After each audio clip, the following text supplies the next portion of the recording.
We have always seen cervical spondylitis affecting lower cervical spine like C5, C6 and C6, C7 level. This is what I saw few decades back. For the past 5 years or so, I have been seeing a rising trend of the cervical spondylitis affecting middle cervical spine and sometimes even upper cervical spine.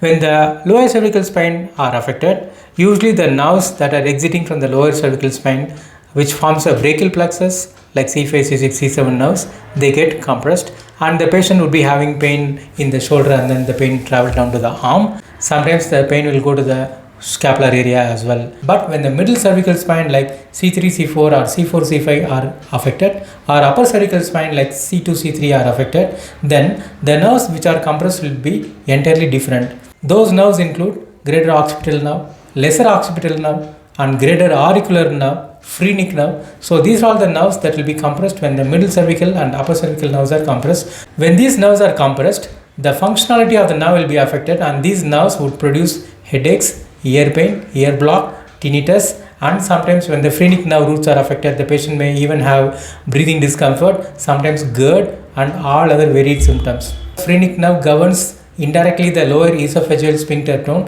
So such patients will have unexplainable symptoms, so many varieties of symptoms that they can't even comprehend what's happening in their body. It's all because of the nerves that are compressed in the upper and the middle cervical spine, which is completely unusual earlier. But nowadays, because of the digitalizations and computerizations and people are so much into the bad posture that we see the middle cervical spine, upper cervical spine as well as lower cervical spine are all diffusely affected in a way that you see a diffuse disc bulge in all the levels. Such disc bulges do compress the exiting motor and sensory nerve, creating various motor and sensory manifestation. And if you go only by the symptoms of ear pain or only by the symptom of headache, you will be only chasing the symptom.